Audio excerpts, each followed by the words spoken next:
Let's try the audio file again. The City of Liverpool has declared a climate emergency and made a commitment to achieve net zero carbon emissions by 2030. This is a bold and urgent goal, but an achievable one if we take action across all sectors. Transport is key. It currently accounts for around 37% of the city's emissions. Transitioning to sustainable public transport options will be crucial for meeting our net zero target. But Liverpool faces some challenges in overhauling its current transport system. Traffic congestion is a major issue, wasting time and fuel. Air pollution from vehicles damages public health. Public transport is underutilized, with over 70% of commuter trips still made by car. And inadequate services mean some communities are isolated or cut off from opportunities. Liverpool's transport status quo is detrimental to people and planet. Traffic jams increase emissions while going nowhere, and cost the local economy millions in lost productivity each year. Air pollution contributes to hundreds of early deaths annually. Low public transport ridership means more single-occupancy cars clogging up roads.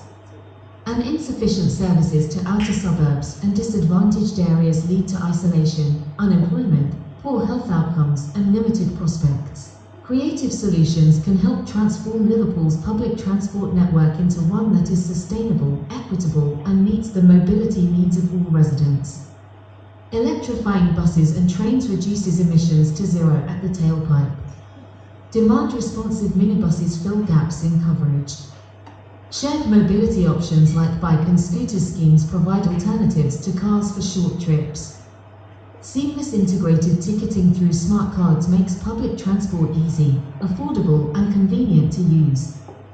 And better infrastructure for walking and cycling promotes active lifestyles. Transitioning to electric buses would dramatically improve Liverpool's air quality. Battery-powered buses produce no pollution at street level, reducing emissions in busy pedestrian areas. Riders benefit from a quieter, smoother journey. But substantial upfront investment is needed to purchase electric fleet vehicles. Charging and grid infrastructure also requires upgrades. Demand-responsive minibuses and shared taxis provide flexible on-demand transit.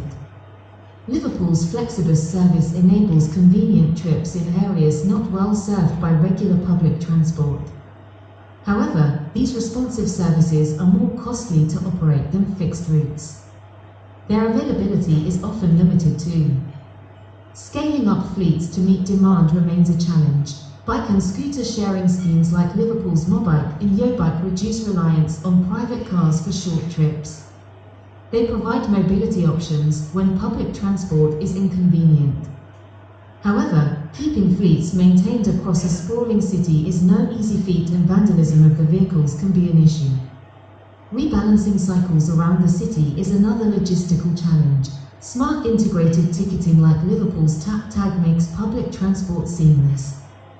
Tagging on and off different services with one card is convenient for users. But behind the scenes, it requires coordination between various transport operators and municipal authorities.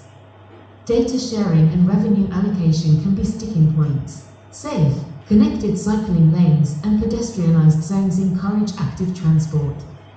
But substantial infrastructure investment is needed for quality facilities. Overcoming entrenched car-centric habits and perceptions is another barrier to increased walking and cycling. Still, the public health benefits alone make this a worthy investment. The payoffs of reimagining Liverpool's transport system are immense: cleaner air, less traffic congestion, a healthier and more active population, increased economic productivity, greater mobility access for all, and an enhanced quality of life.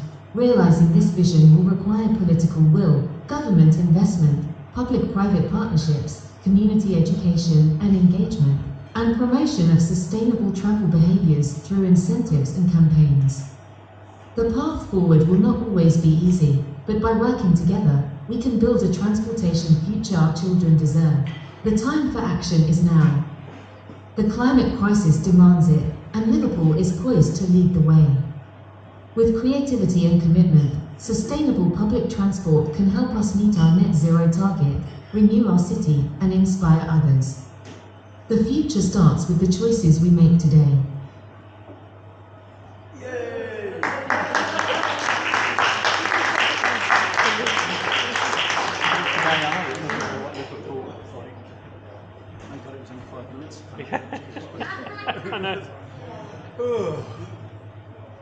Well, there we go. We can all just go home now then. It's all sorted. I'm intrigued by the kind of weird, sort of blurry light future that we're apparently going to inhabit. But yes, so there we go. That's what AI thinks. And now we're going to hear what some actual people think. And first to come onto the stage this evening is Paul F., who has spoken in the past at Ignite, as have a few of our speakers today. So if you can welcome Paul to the stage, and he's going to talk about starting with the dream. I wonder if it's got kind of weird flashy lights in it.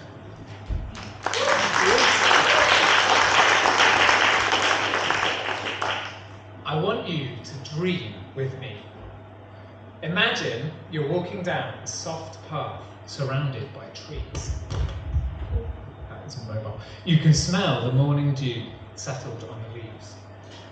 You can hear a pair of blackbirds chirping to each other. A wiry grey-haired man beams as he rides his ancient yellow bike in an adjacent lane. And as you near your destination, you look up to see the cheerful liverbirds well above the city. The Strand urban forest is just 13 years old. And in 13 short years, trees, bushes and wildflowers replaced tyres, tarmac and petrol fumes. That's just one dream. Now let me take you to 3 cities with their own dreams. And first we're going to Bordeaux, possibly the most beautiful city in France. But you're going to have to take my word for it, because this is how it looked before the Great Transformation. So Bordeaux was a bit of a victim of its own success, very wealthy, embraced car culture, ruined its waterfront, ruined everything that made it one of the most beautiful cities in France. This is the waterfront, 8 lanes of traffic and even more car parking. That is prime real estate in Bordeaux. That bridge is like in all the old postcards. But the people of Bordeaux had a dream that they wanted to reclaim their city. And that's exactly what they did. They built an urban garden. Oh no, don't do that. Built an urban garden and a brand new tram. That long strip of grass you can see is a tramway built in Bordeaux by Bordeaux-based engineers. This water feature, by day it keeps people cool, and in the evening it's illuminated to provide like a focal point for people to gather. And gather they do. The people of Bordeaux really like to hang out in their new waterfront. Second, we're going to Utrecht in the Netherlands. It's a medieval city, used to be surrounded by a moat, and you could actually sail or paddle the whole perimeter of the city. Until in the 70s, they decided to convert the moat into a motorway, at least part of it. So the residents who used to live near a nice waterway now live next to cars and traffic and pollution. It went through part of the old town. As you can see, these 2 towers are going to give you a really useful comparison point for the people of Utrecht had a dream. We want to convert this motorway back into a waterway, a thriving waterway, and that's exactly what they did, as you're about to see. Wow. Well, hey, so they turned it back into a really nice waterway with footpaths, cycle lanes, wildflowers, trees, and you can paddleboard all the way around the city again. This is part of the old town. It's not just the old town, the canal, well, the new, whatever you call it, waterway, goes into the modern part. This did used to be a road. Now, so all the office workers, people working Primark, they get to come down into the water as well. And it all started with a dream. And third and finally, we're going to Paris with my favourite politician. She was recently re-elected on the promise of removing half of Paris's car parking spaces. That's 70,000 parking spaces she's getting rid of. This is the Champs-Élysées, which I'm sure you know is the most beautiful street in Paris. I think it maybe was once. At the end you can see the Arc de Triomphe just about through the smog. Fantastic monument, the Arc de Triomphe, as you're about to see. You can reach it across the 8 lanes of traffic that surround it. But the mayor has taken a very bold step. Next year they are creating an extraordinary garden. So this whole area is being transformed into a sort of urban park. There are still cars, you'll notice, but they're only for residents and businesses. So you can't drive through without living there, basically. A lot of the land has been reclaimed. It will be reclaimed. This is the Champs-Elysees again, looking much nicer. I hope you'll agree. Still cars, too many cars. Still some cars. And lots of wildlife, I'm just going to have to shout, and pedestrians and street things.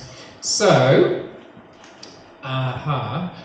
as campaigners, we often know what we want less of. Less driving, less flying, less meat eating. But are we clear about what we want more of? What's our dream? So if not, how can we expect others to get on board with our ideas? So when you are pushing for change, take the time to imagine the future that you want to see and start with the dream. Thank you.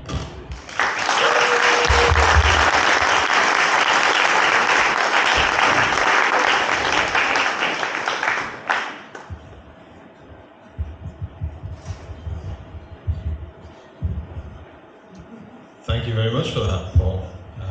And as well as getting rid of cars, we're getting rid of wires. We're swapping to a wireless mic, which is all great. Which is good with the kind of, nice short 5-minute talks, gives us plenty of opportunities for, making kind of running repairs. Okay, whoever's a bit on that clip, you're going to stop hold it. Ah, okay.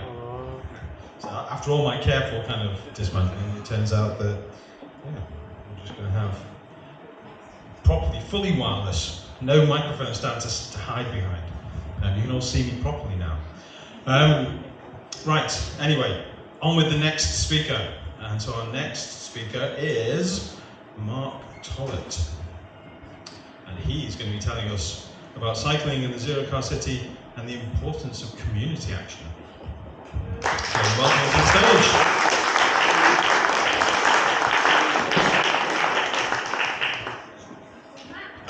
Actually, we're going to have a very brief. Yeah, no worries, it's all right. Okay. Yes, it always is like.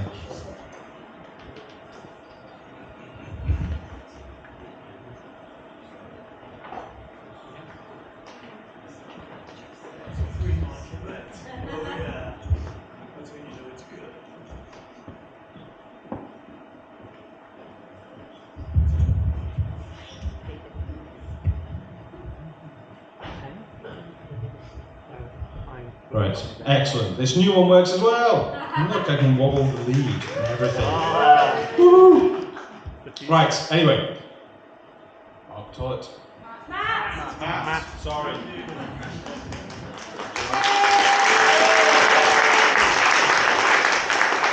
Okay, so I'm a volunteer with a group called the Egworth Community Cycle Club, and I was asked to come and do this talk. It's basically just a plug for the club and what we do.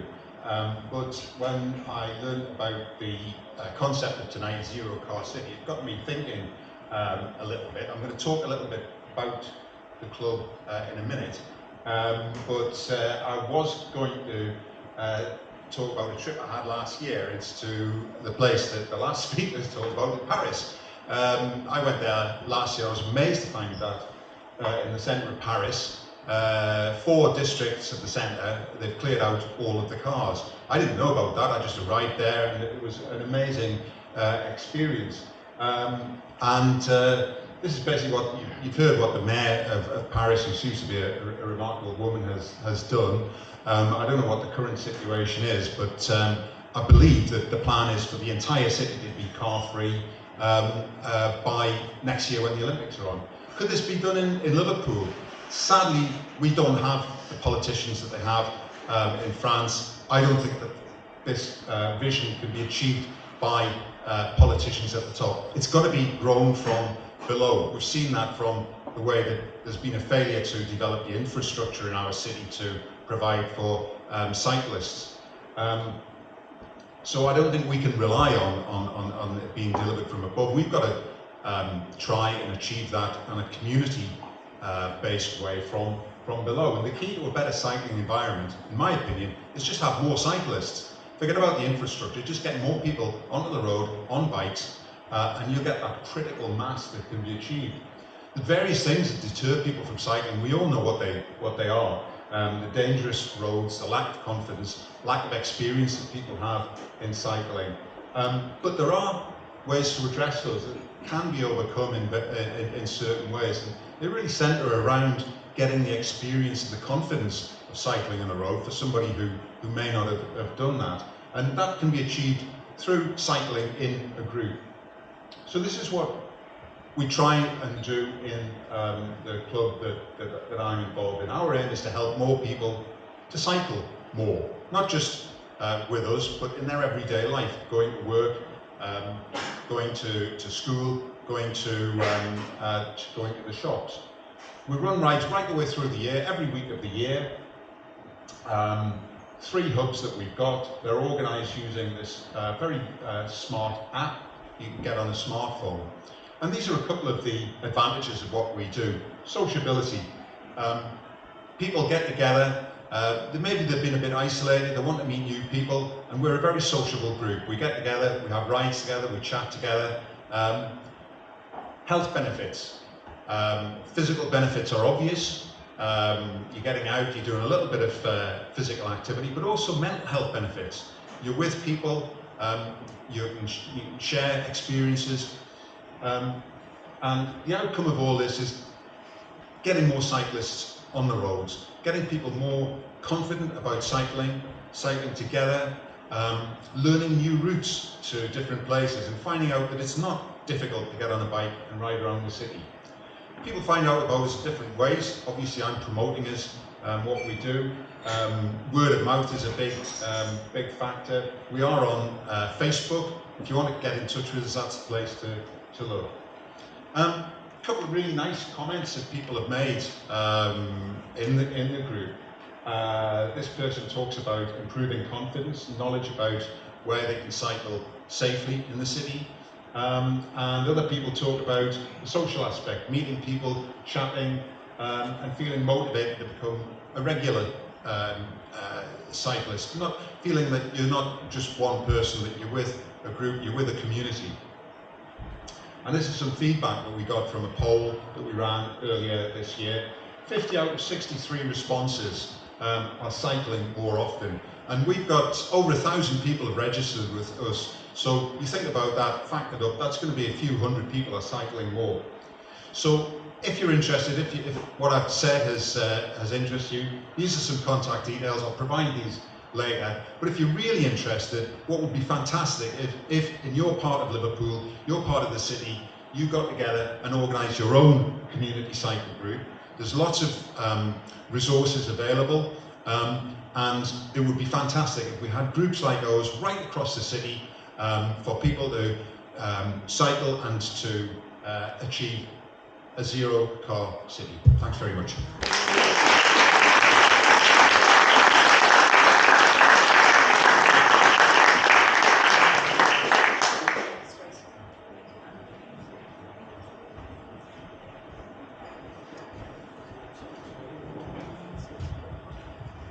Thank you very much for that, Matt. Yeah, like just riding with other people is always good fun in my experience. So our next speaker is Abed. Let me see, Abed Pinas Tangeni. Hopefully I've got his name not bad.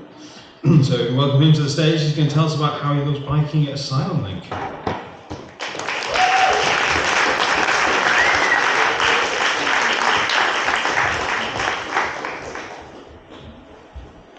Evening, everybody. First of all, let me thank you, the Asylum Link Bike Club, for this opportunity. My name is Abed Pinas Tangeni, a volunteer in Asylum Link.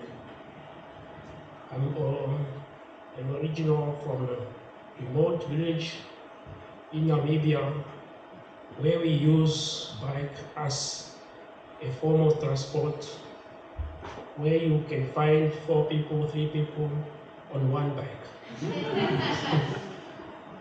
and this good. I like the Asylum Link Bike Club because it brings different people together. To me, it's therapy. It's a therapy. To anybody out there that is not part of the Asylum Club yet, please come join and be part of the family. Come so we have fun. Yeah, you are welcome. We are welcome together every day on Tuesday. Every day Tuesday 12:30.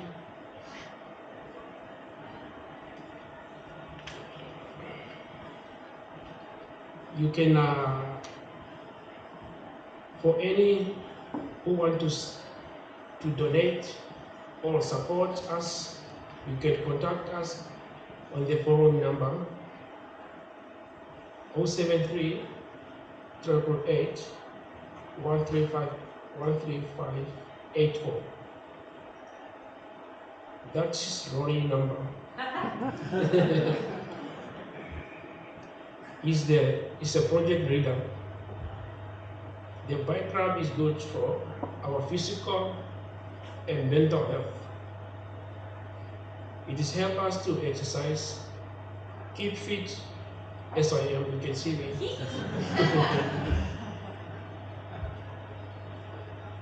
And it's good for the mind. We have people from Sudan, Ethiopia, Iran, Afghanistan, and we all come together. Right? We are everywhere, we move everywhere in Liverpool. Thank you so much.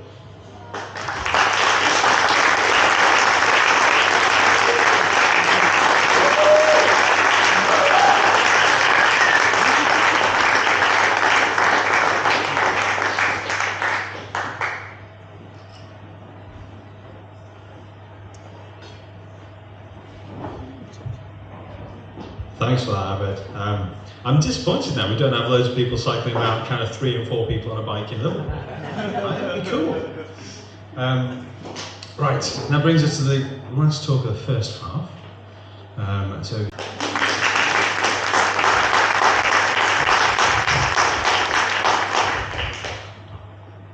not going to touch the mic, don't worry. Well, I'm going to touch it right now, just to move it, like, so I can actually speak. But yeah, nice to hear from people like that, because it's like, you know, I see them all the time. Egworth Cycle Club, Crox's Cycle Club, Simon Link as well. Anyway, I'm Phil. This is Alex over there, Sarah, my partner. Run this guided tours of Liverpool, so Liverpool Cycle Tours. Basically trying to offer an alternative to all the buses and taxis, and there's, honestly, if you would not believe how many taxi tours there are, all doing about 20 lampposts per gallon, and etc. And then the cycling fix, we do like bike fixing events, like we've done Stop the Bike today for Stu, and we do lots of other events like Learn to Ride, Learn to Fix and all that kind of stuff, and it's all very community based. Why the bicycle doesn't need petrol, diesel, doesn't require insurance, even though everyone wants us to have it. Doesn't require road fund license, not road tax, because it doesn't exist. Keeps you fit, both body and mind. And these are the things that some of the things I see over the last 12 years of running Liverpool Cycle Tours. We're getting like a ridiculous amount of discrepancies in the weather. So I know people say, oh, global warming, why isn't it hot today then? Well, because that's global warming. We've got floods, we've got heat waves, you know, we had 30 degrees like literally 2 weeks ago. Today it was lashing it down, like biblical rain in the morning, and then lovely and sunny in the afternoon, great. And then we've also got like snow and ice, where it's like you can't go anywhere. We don't get much of that in Liverpool, but we're basically at the mercy of the weather. Excuse me, we need to make a massive change, because honestly, we all these people all cycling, we all need to get together and we need to make this change, and we need to be the change. Strong winds as well is something like that we always deal with in Liverpool, you know, especially if we go down the seafronts, you know, literally you can kind of hoping it's going to be the right way so you can get back early or whatever. Yeah, that's not a real thing, by the way. This is one of the striking things I found. I'd had to actually look and Google what is 1 31 billion miles, and that's the number there. And that's been 2000 to 2022. It's ridiculous. And these are car journeys that are mostly, I think something like 25% is less than a mile.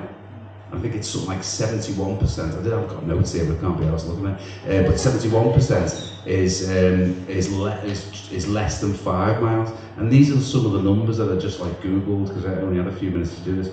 But that first column is under a mile. Second column, under 1 to 5 miles. Third column, 5 to 10 miles. And the fourth one, 10 to something, whatever it's out there. So yeah, that's all the stuff I just said before. I think we're in a really good opportunity, in a good position, because obviously there's a room full of people who I would imagine a lot of you are cycle friendly, and you want to kind of promote the bicycle. And I spent 12 years and probably 40 years before that making sure that like the bicycle is like the number one thing. How often do you use a bicycle? If you just like, you're not going to be able to raise your hands here, like, but I would imagine it was most people.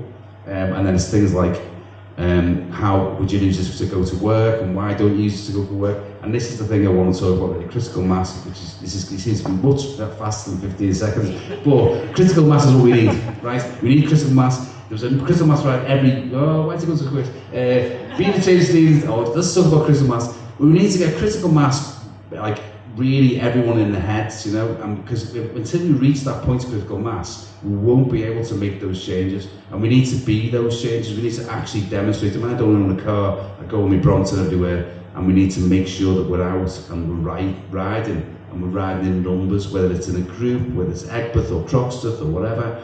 We need to be out there. So how do we encourage most people to cycle? Well, wearing the right clothes that suit the weather. And it's also, it doesn't mean about infrastructure. What we're trying to do here is trying to get more people on bikes, which is then going to push the way, because as soon as we have that critical mass going on, right, that's going to be the thing that's going to change things, right? It really is. We went to Ljubljana in February or something.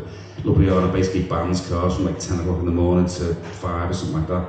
And it's a beautiful city, and I think that's the way we need to go with Liverpool. Sometimes I cycle through Liverpool with groups of like 20 people or whatever, and it's like a car park, and it's quite embarrassing, because they're like, is this what it's like all the time? Yeah, it is. Sorry, it is. Because we're all stupid, because we love taxis, we love Ubers. It's like, come on now, get on your bike. Ta-da. Thank you.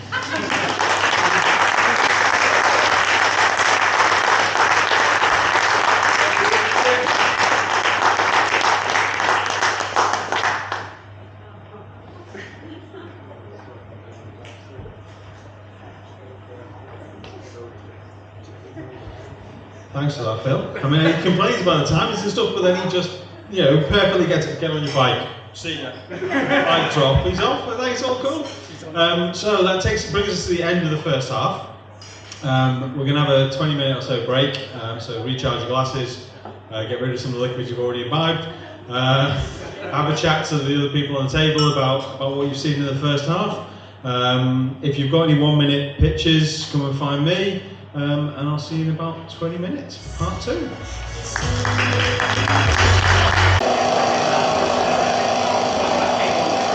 Also around the cool library. You didn't just say awesome, man. Yeah, I'll tell Trino to stand out.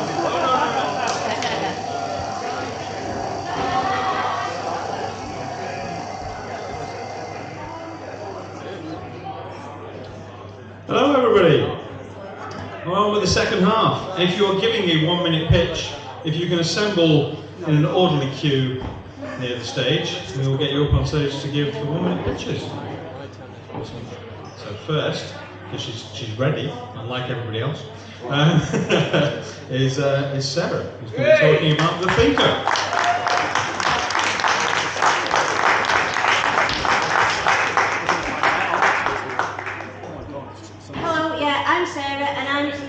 And we are a community interest company. We're newly set up. It's me and my ex-colleague. We were both philosophy teachers in a college, and we decided to take the power of thinking and thought outside of the academic context. So we run a company that has lots of different strands to it, but got 1 minute. So I'll just talk predominantly about our community discussion groups. We run them in local libraries, and from January we've got sessions running in Spellow Hub in Heighton, Sefton Park Library and Alderton Library, and it's about empowering communities through the power of thought, especially in today's society. You know, we're bombarded by information, by things, and it's great, you know, all the cycling, you know, is about keeping your body active for your mental health, but we think about, well, what do you do for your mind to keep your mind active?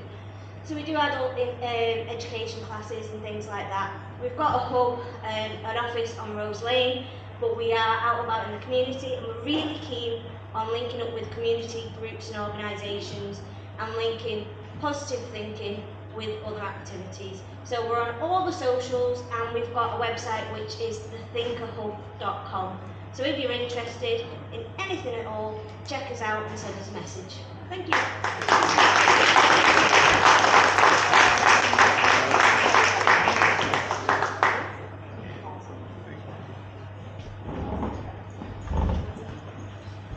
It's all a bit congested around about there. But next up is Zarina, who's going to be talking about Awesome. Hello. Hi, I'm Zarina. I'm one of the trustees at a thing called Awesome Liverpool, which most people in this room surely should have heard of by now, but in case you haven't, we're a group of people who put £50 a month into a pot, £500 a month, to give away to cool projects. Some recent projects we funded a podcast about grassroots football and the grassroots football movement in Liverpool. Someone taking refugees and asylum seekers to Liverpool's amazing art galleries and museums for free. Friends of Bright Park, which is a fantastic community garden. So, if you've got any cool ideas of things that you could spend £500 on to improve Liverpool or your local community, or kickstart some business idea or whatever, apply awesomeliverpool.co.uk or just search for Awesome Liverpool. It's a super simple form to fill in, and we do it every single month, so you'll get a decision within a month. Thank you. Bye.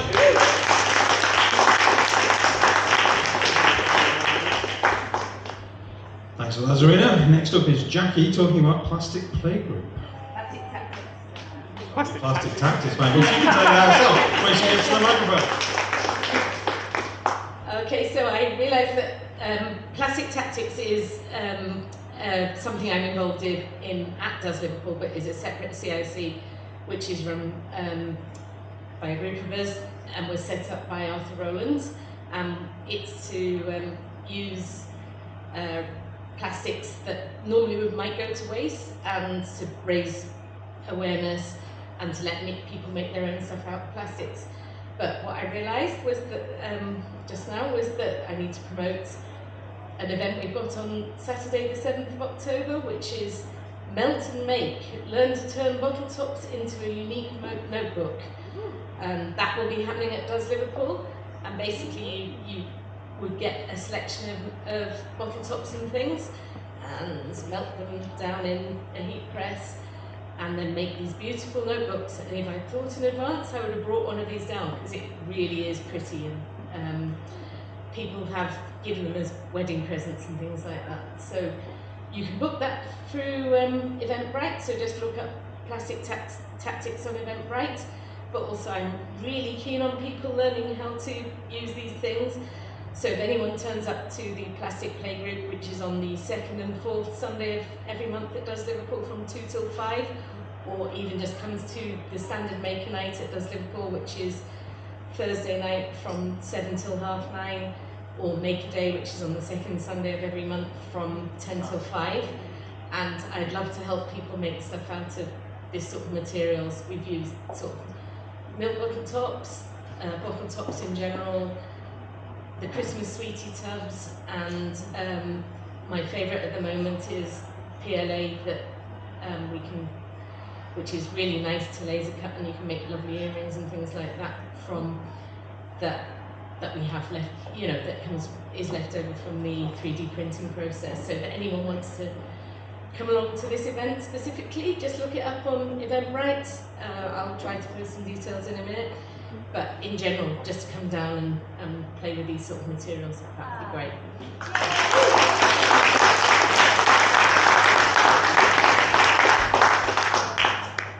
Thanks, Jackie. And next is John talking about speed mooting. define what mooting is.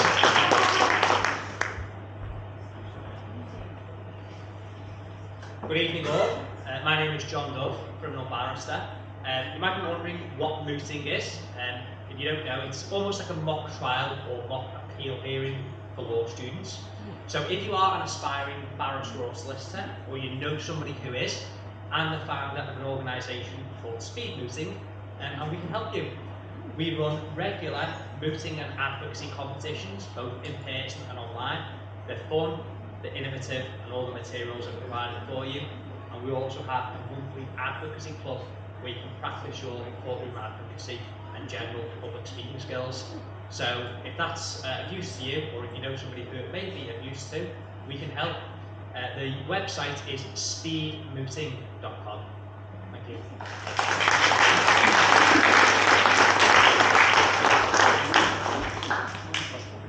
Thanks for that, John. And next is David talking about Liverpool Speakers Club.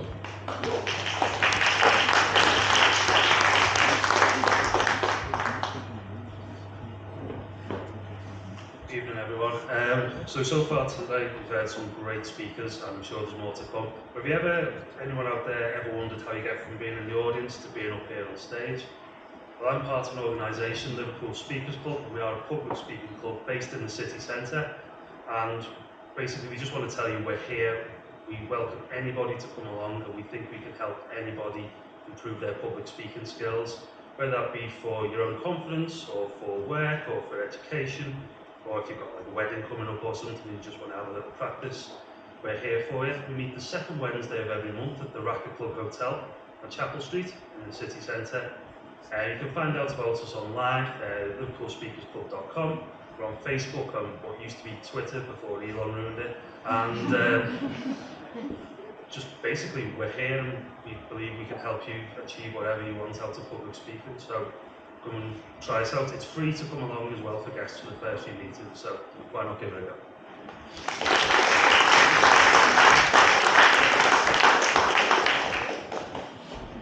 Superb, thanks for that, David. And of course, once you've learned how to give a talk, then you can always come on this stage here and give a talk about what you're passionate about to a bunch of interesting people. So go and work out how to do it, and then come here and give a talk. Right, back to the 1 minute pictures. Next is Paul talking about the Liverpool Tool Library.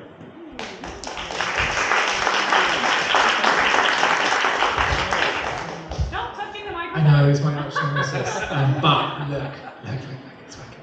I want to tell you my dirty secret. I really like tools. But I can't own all the tools that I would love to own because tools are expensive. I haven't got infinite space. In fact, I haven't got very much space at all. We live in a little mid-terrace. So I can't have all the tools I'd like to have. This is not a new problem. People discovered this problem with books, and we invented libraries. So same thing, tool library. We have one in Liverpool. It's called Liverpool Tool Library. It's got 800 tools, which is more than I could ever hope to own. And you can be a member too. So you can join Liverpool Tool Library for, I don't know how much it costs, but it's not very much, much less than a tool. And then you have access to all of the tools that you can borrow and enjoy.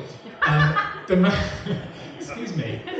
Keep it clean. The most recent tool which we enjoyed last week was an infrared heat camera, which come winter is going to be extremely helpful for doing assessments of your own house. You can see where all the energy is disappearing and find all the leaks. So that's going to be available, just like all the other tools, to borrow for free from Liverpool Tool Library. Best bit, I'm not even involved in Liverpool Tool Library. I'm just a super fan, so I'm just here to tell you about it because I think it's really great and there's no one else here from the project. So Liverpool Tool Library, go and borrow tools and be cool like me.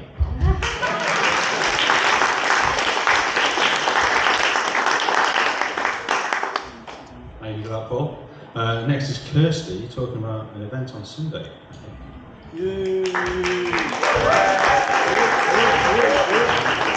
Spoiled for surprise! I know what you're all thinking. What am I doing for World Car Free Day? What you may well want to be doing is coming to Mystery Park on Sunday, 24th September, to enjoy a fun, free, family-friendly festival. World Car Free Day is celebrated across the world. It's actually on Friday this year, 22nd of September. We're doing it on Sunday. We have I'm sure you'll be excited to hear, face paint. Free face paint all day. If I've not got a classic dog by 11 o'clock in the morning, then it's not World Car Free Day. We have got a magician, we've got live music all day, we've got a pedal-powered stage, and it's a big collaboration between the Merseyside Cycling Campaign, Love Wavertree, and all sorts of other organisations. Everyone's been talking about how we might want to make our city, more friendly to people other than cars. And we think events like this are the way to do it, so we would absolutely love to see you there. Also, the pedal press is hot off the press for the Merseyside Cycling Campaign, so if you've not got your issue yet, you can see Dawn over there for the Merseyside Cycling Campaign. We've got stuff about cycling in India, we've got stuff about using cameras to keep yourself safe on the roads, lots of exciting things on there. Thank you very much.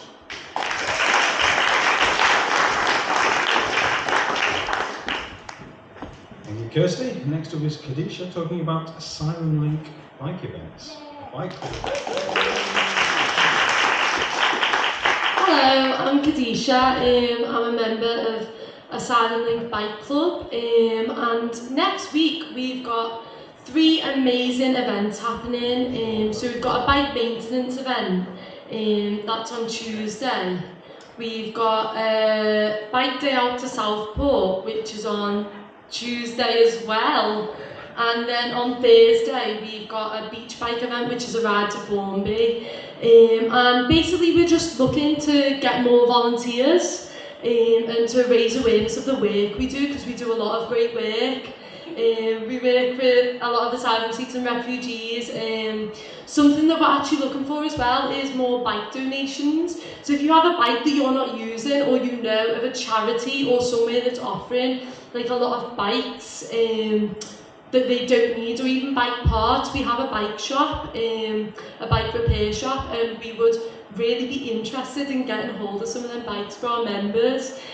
So if you know of anything like that, just come and speak to me or Rory on this table at the back, and we'll definitely be interested in getting some more details about that. And yeah, we just want to work with more members of the public to spread the word about the work we're doing. And if you want to know anything else about the events we've got going on, you can bring your bike group along, or you can just come yourself and help out even for a day. We've also got a volunteer day happening this Friday from 10 till 4, and all of these events are pretty relaxed, and you can just come along and find out a bit more about what we're about. And we also have a lot of ideas and planning meetings, so that's something else you can get involved in. But yeah, just come and speak to us if you want to find out any more. Thank you.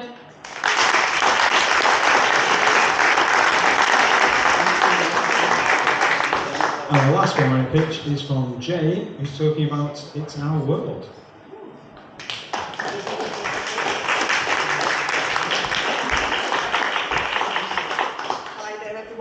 It's Your World Liverpool is the name of our group. We're a new group that involved in cleaning the streets of L8. So we get the neighbours together, we knock on the doors and engage them, tell them to come out, empower them to clean their streets.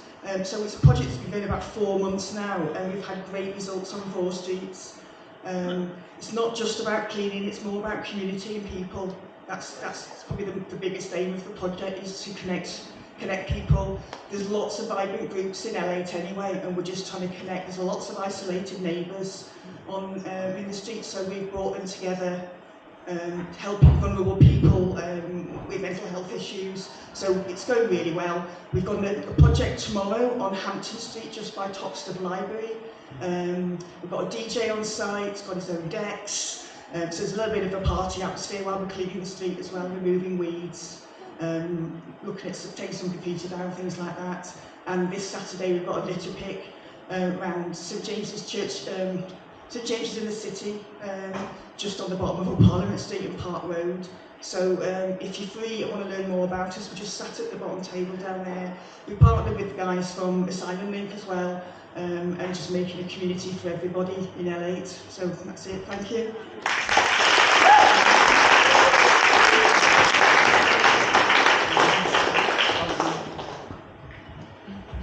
Excellent, thanks for that, Jane.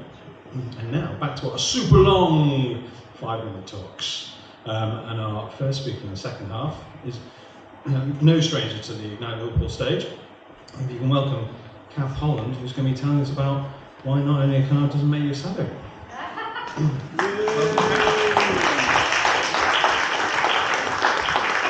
Yeah, why not owning a car doesn't make you a saddo loser. I was in work a few weeks ago and there was this leaflet on someone's desk and I picked it up, and basically it was about 15-minute cities, you know, the premise that try and limit any journey that you make, whether it's bus, car, walk, to 15 minutes. And I read it up, well, it sort of makes sense. I probably wouldn't think it was not for everyone, but I looked further into the leaflet and it started going on about how it curtails our freedoms, and they started going, oh, pay cash for everything. And it was a massive conspiracy theory leaflet, which I found very, very amusing. But because I'm that sort of person. Yeah, it was a deep dive, and they were outside the town hall before shouting at everyone, which I thought quite amusing. But anyway, I was at the gym last year, and a lovely lady, this is me at the gym by the way, and a lovely lady came up to me, she's a lovely girl, and she said, oh Kath, I'm always seeing you walking around Birkenhead. Is it part of your fitness regime? And I said, no, I don't drive, I haven't got a car, so I'm just going to Asda or Future Yard or Skeleton Records. And I could tell there was like a fear in her eyes, it was like a terror that she was, the knowledge that she was actually talking to a working class person. Now, the whole, there's that quote from Margaret Thatcher, which wasn't actually by Thatcher, that if you reach age 25 and you stood at a bus stop, then you're a failure at life, which, you know, is nonsense, but it's something that is very much ingrained in UK society, that if you haven't got a car, basically having a car is a status symbol, and if you have to walk or you have to get the bus, or then basically you are a massive pov. Now during the pandemic and the second lockdown, did you know that cleaners were our first line of defence against the pandemic were not classed as key workers? Which I thought was absolutely pretty disgraceful. And the second lockdown, the government instructed that only key workers should get the bus. Now, most cleaners, middle-aged women, minimum wage, part-time, there's no way they can afford a car. And it did bring home that sort of lack of class consciousness when it comes to public transport. And not everyone is ideally suited to drive a car. I can't drive. This is George Costanza from 1994 episode of Seinfeld, where he gets really angry because he thinks someone's given him the finger, so he follows them for miles in his car. And then he finds out basically that it's someone with arms in a cast. Now, I'm not saying that cars are a bad thing. There's been a lot of media coverage over the last few days about predatory men and women's vulnerability. And to be honest with you, that's up to men to make sure that women do feel safe walking home after dark. This is a lonely man, and I've thought a lot about the whole, when you Google lonely man, that's what you get, isn't it?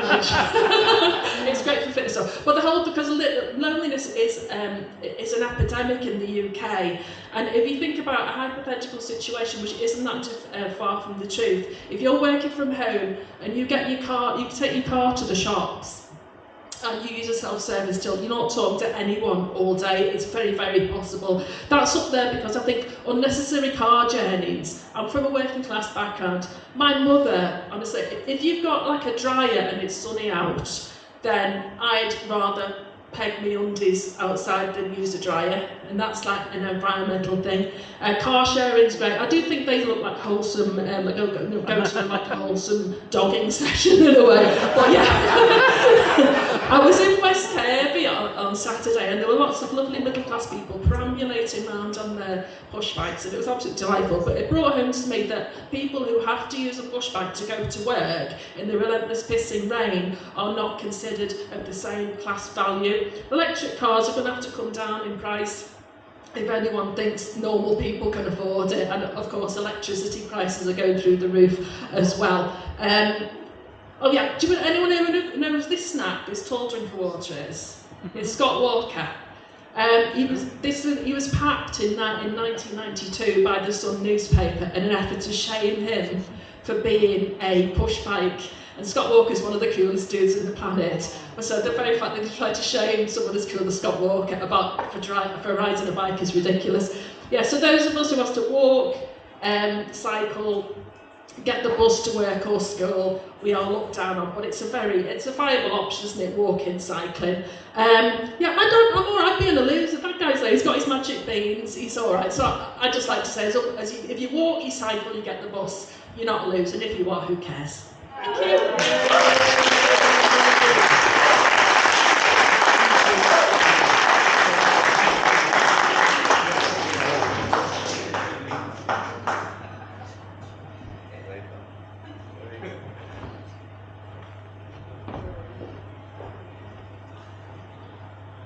Thanks for that, Kath. And any of the regulars may have been noticing the kind of the lack of cool music in between the speakers tonight, which is because Dan, who normally does that, is sadly ill, and so he was hoping to make it, but we were just stay at home, get better.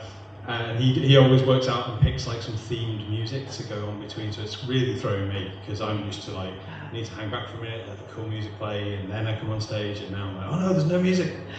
Anyway, random aside, sorry about that. Our next speaker is Eric Misawa, who has also spoken before, and he's going to tell us about the road as a commons. So, welcome to the stage, Eric.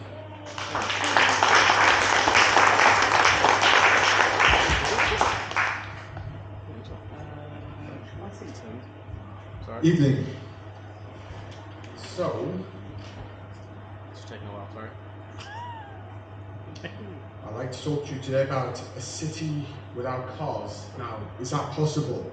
I think it's only feasible in the largest, richest cities on our planet, with very well developed and dense public transport networks, serving every area equally at no upfront cost to its citizens.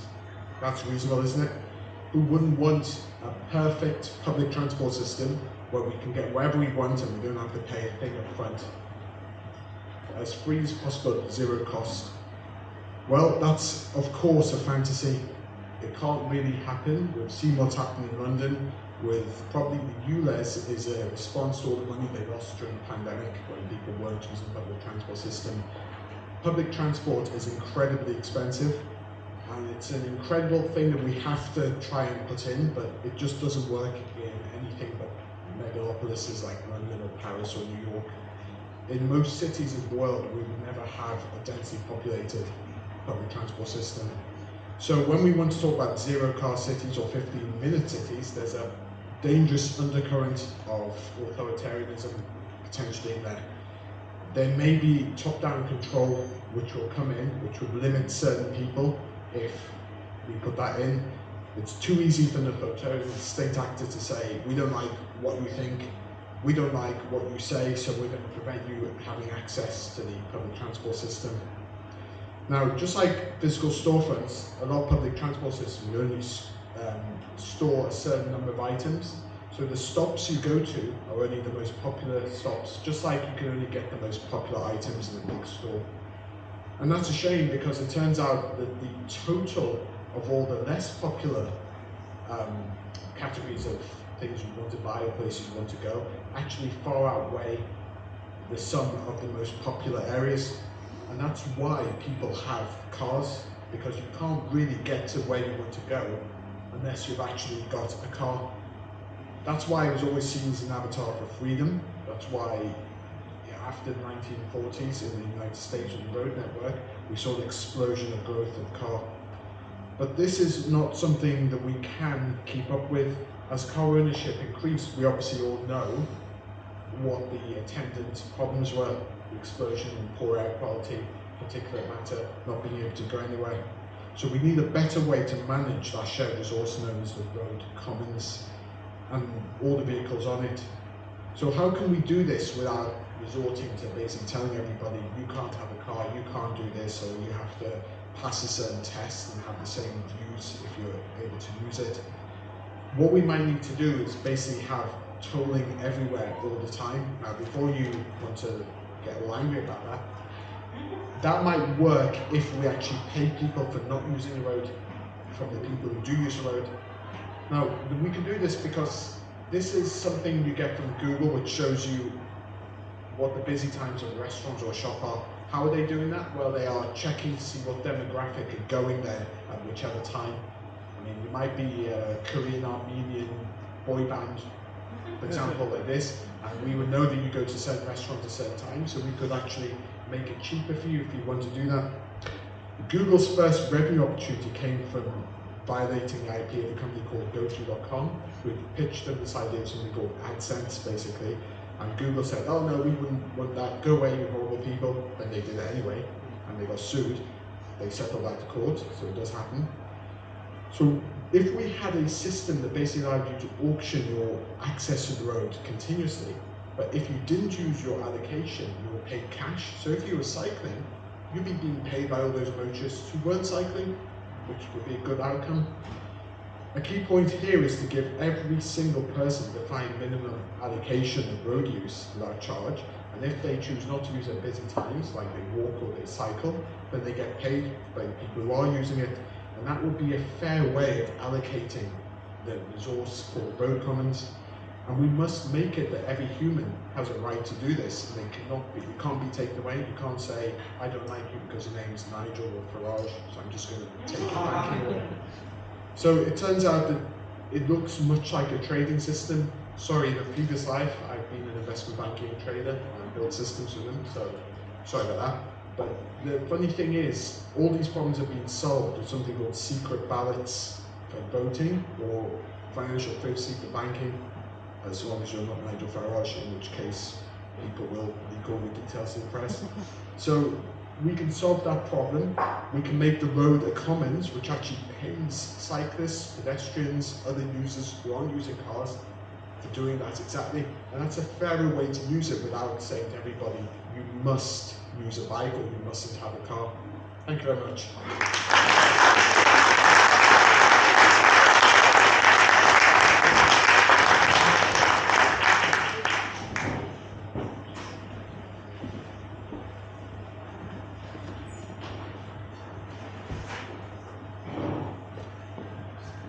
Eric, and just think you could all have been paid to sit here and listen to some awesome talks because you're not using the road outside. So our next speaker is according to the programme, which is all I've got to go on for the titles, a mystery speaker.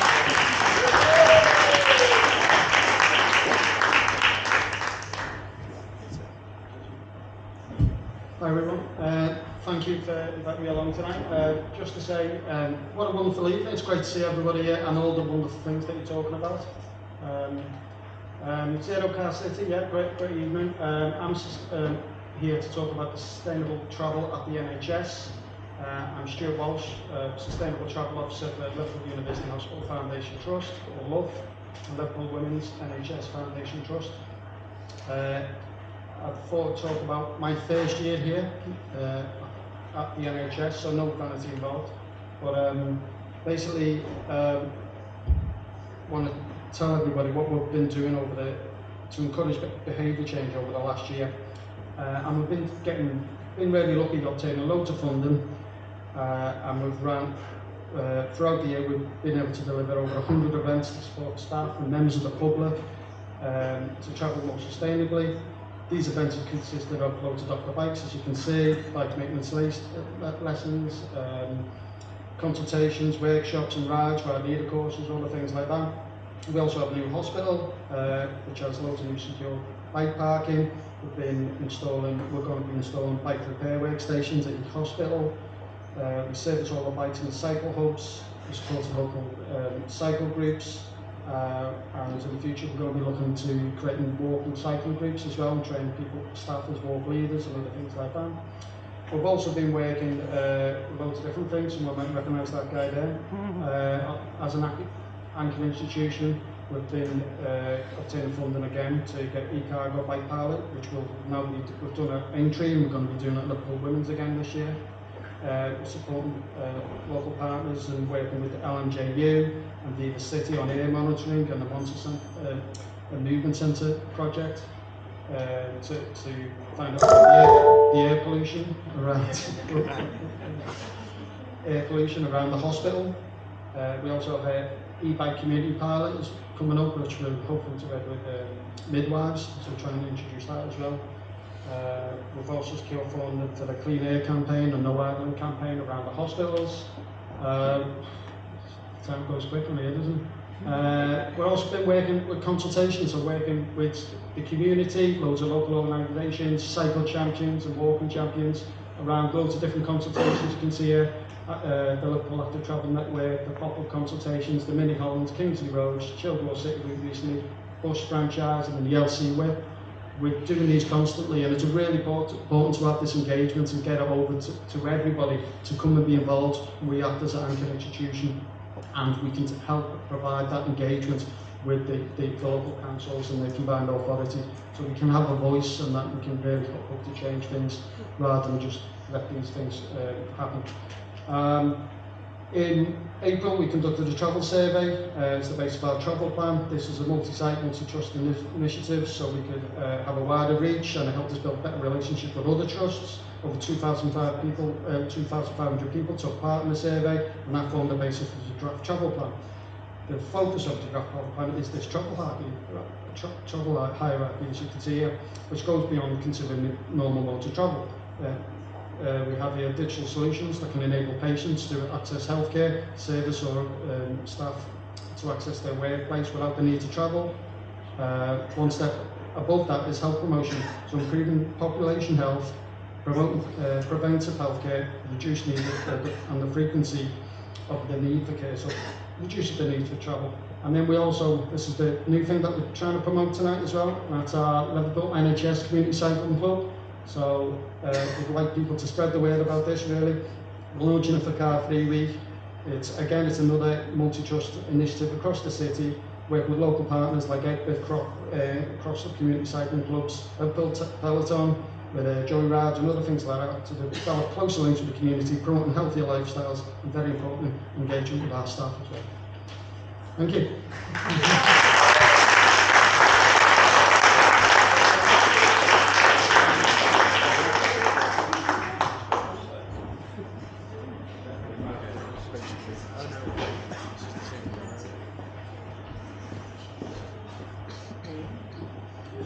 Thanks for that, Stuart. And now we get to the, I think it was on one of the slides that Stuart had done, but welcome to the stage, Danny Robinson, who tell us about the flow.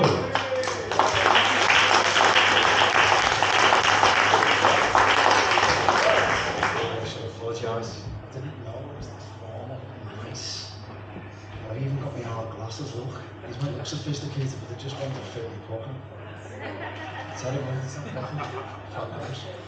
Daniel Robinson from Peloton Liverpool. Did you see that then? What I've been doing all summer. It's actually a car-free place. It was really hard work at times, because loads of families came, loads of them, and they just all wanted the same thing. It's the only way of getting our kids to ride bikes. I can speak to kids, fortunately. I've been speaking to kids for years. I don't know, there's something in me, something quite childish that enables me just to get onto their level. And then I've got this trick that I've always done. I've been teaching kids to cycle for 30 years. Jesus Christ, my son's 30. But I just continued it. I was that fella in the street who you want to fix your bikes and go and get the kids to cycle and all that. And for anybody born in the noughties, there's not that many here. But believe it or not, we used to be able to cycle down our road, you know, and that's where we learned to ride bikes.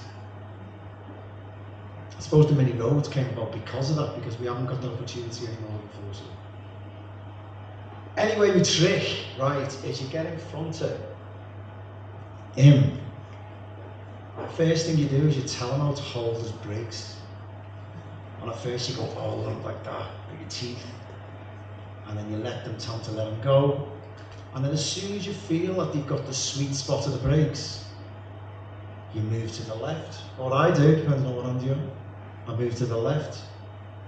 After speaking to the parents and getting permission, I take my two fingers and I put it on just this bit here, which is a very sensitive point, if you know about balance.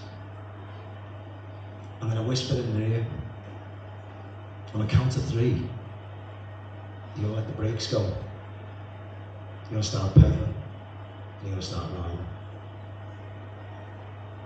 Never works. It does work, I'm joking. It's remarkable how it works.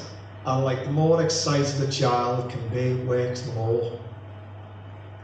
God knows what they do after that. Because I suppose this is the point what I wanted to talk about really. It's like, if anybody can ride a bike, we've all been through that point.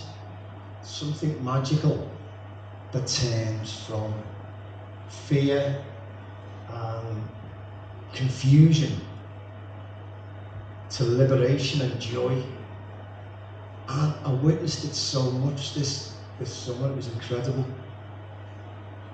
I've always believed in this. I've been doing this cycling game for a while. I've always thought that, I've always taken it from my own personal experience, that it's about flow. What the sort of Victorians tried to grab hold of and the artists co-opted in the turn of the 20th century. But as we know, all good ideas, they're either with the Sufis or the Tibetans. And this is where this real idea of flow came from. Just a brief idea of flow is that we're sort of in movement, we're sort of in an idea where we're not thinking, where we're going from sleep to awake. It's a lovely concept and I get it. When I first got it while I was touring years ago and I went, wow, what's this? Very something that I've felt in a really good yoga session or a good meditation session. It's just this movement and this idea where all troubles, all diagnoses, all problems seem to be gone. So we've got all these kids experiencing flow, and then we've got all yous lot who've experienced flow, who've experienced this real magic to go from fear and confusion to liberation and joy. And 94.5% of car drivers have also been through it. I've made that up, but I knew you'd like it. But there's a lot of them who have been through that. And what slide are you up to? 18, Jesus.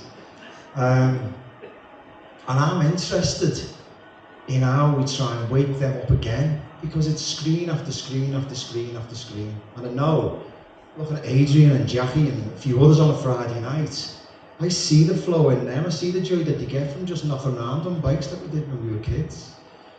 Let's be a bit more canny about how we get people out of cars. Let's talk about celebration and joy. Let's not point to cars, or let's point to the corpy and say you need to do more.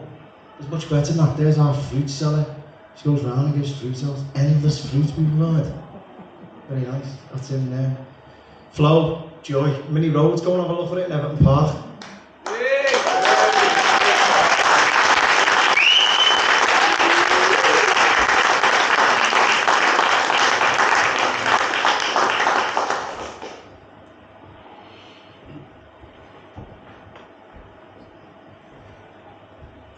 Thanks a lot, Danny. And he's right though, like just going out and messing about on your bike's awesome. And there is a bunch of us who do it on a Friday night. Like it's all kind of nice, kind of quiet paced. If you want in our gang, then give me your Jackie a shout. Or Kate, she's hiding around somewhere. And you can come out riding with us. It's good fun. Right, we have one more speaker, not on the programme, snuck in. And if you welcome Kirsty Stiles to the stage.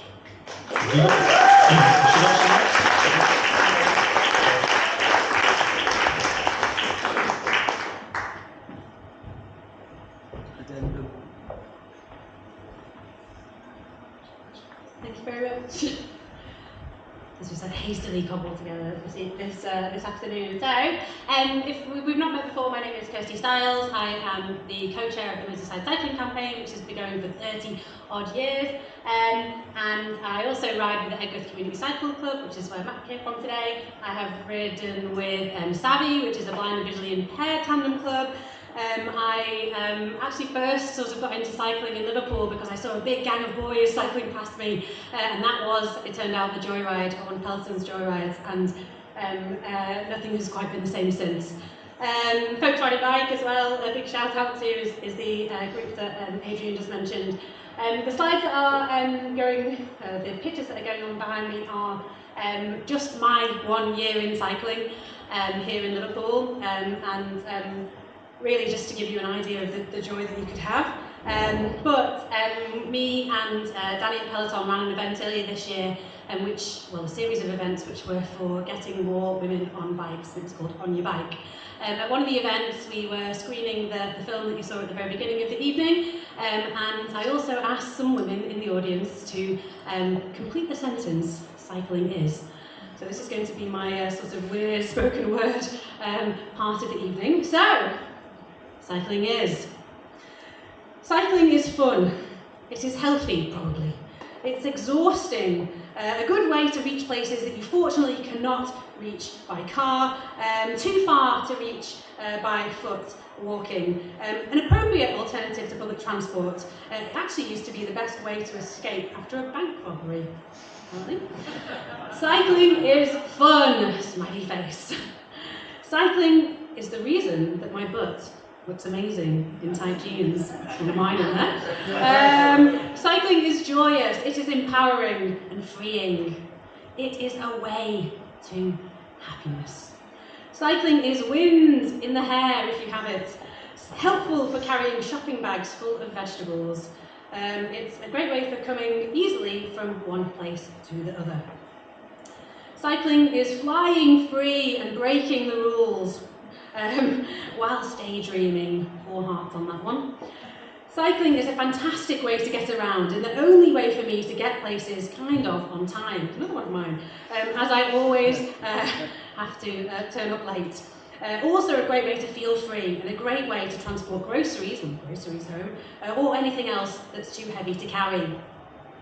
Cycling is transport, it is fun, it is friends. Cycling is the awakening of an idea. Cycling is fast and it is cheap. Cycling makes me feel like I'm flying. Cycling is hard AF when you're knackered, but just like flying once you get going. Cycling is blowing the cobwebs away. Cycling is the closest thing to running with wolves. Free, with the wind in your hair. Cycling is freedom. How's the weird spoken word?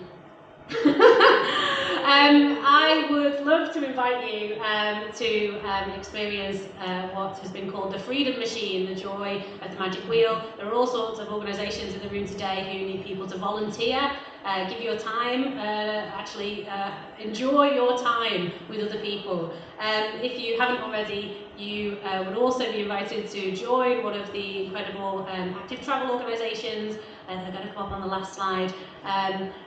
We're not just about walking, we're about wheeling, we're also about walking. And of course, get on your bike. I'm going to get to the final slide. This is the mini roads.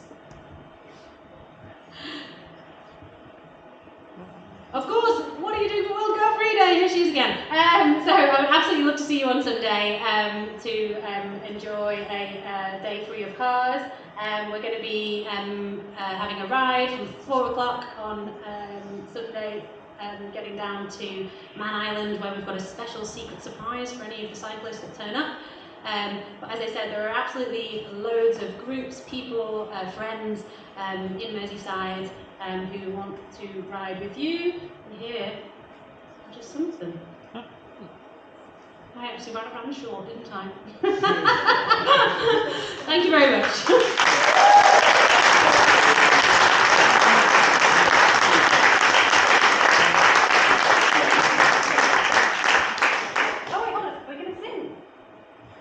What? Sing?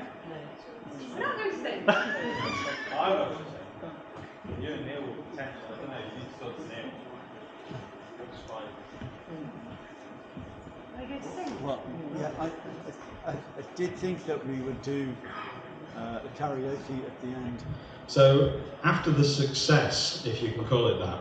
It was good, Adrian. You liked it, just admit it. Neil and I doing the Ukrainian Eurovision entry at the start of the last Ignite Liverpool, which I hadn't seen before we were on stage I was attempting to sing. I'm sure Neil was doing a very good job. Yeah, Neil's got in his head that we should do a kind of musical ending for Ignite. And is he finding? I'm going to try and find. Yes. And you can all sing along with it. So whilst he's doing that, I'm going to do we can do a big round of applause for all of the speakers we've seen tonight.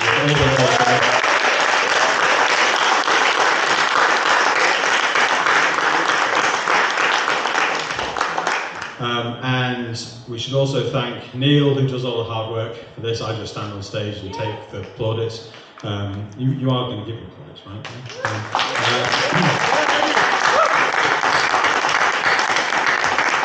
And Finn, who very ably looks after the door and also runs the slides.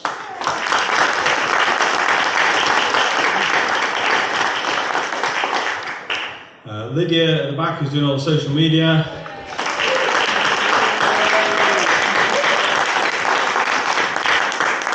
And we shall have a round of applause for Dan in absentia, who would have been here if he was not ill.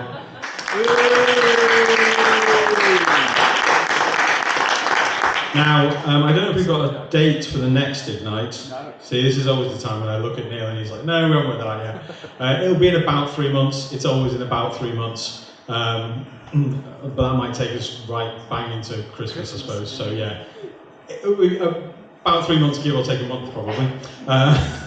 So yeah, sign up on the website to find out more if you aren't already. If there's something you're passionate about that you want to give a talk about to a room full of interested people such as yourselves, then we're always looking for speakers to come and talk. It's a really friendly crowd, as you've seen, and you just have to come up with 20 pictures, stick them on some slide deck, and then talk in front of it for 5 minutes. It's really easy. And if you're worried about that, go to the Speakers Club and learn. And now, if you can all get your kind of best singing voices out, and Kirsty and Neil can come up on stage, so that we can sing. I don't know the lyrics. This is not the right song. Is it not the right song? The bicycle race, isn't it? Well, I mean, the picture's different, but yeah. And of course, thank you to Adrian.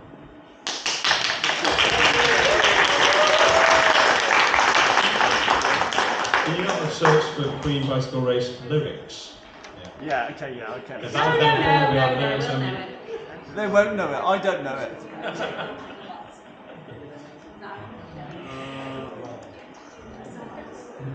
You spelled bicycle right. I mean, the number of times bicycle. No, you'll be fine. I was going to say I can't even see it. That's even worse. Oh, I can't even see it. There you go, still got it. Yeah, that one. Yay, brilliant. Don't worry, everyone. Okay. Right, so you'll be able to read the lyrics more easily than we can. Bicycle, bicycle, I want to ride my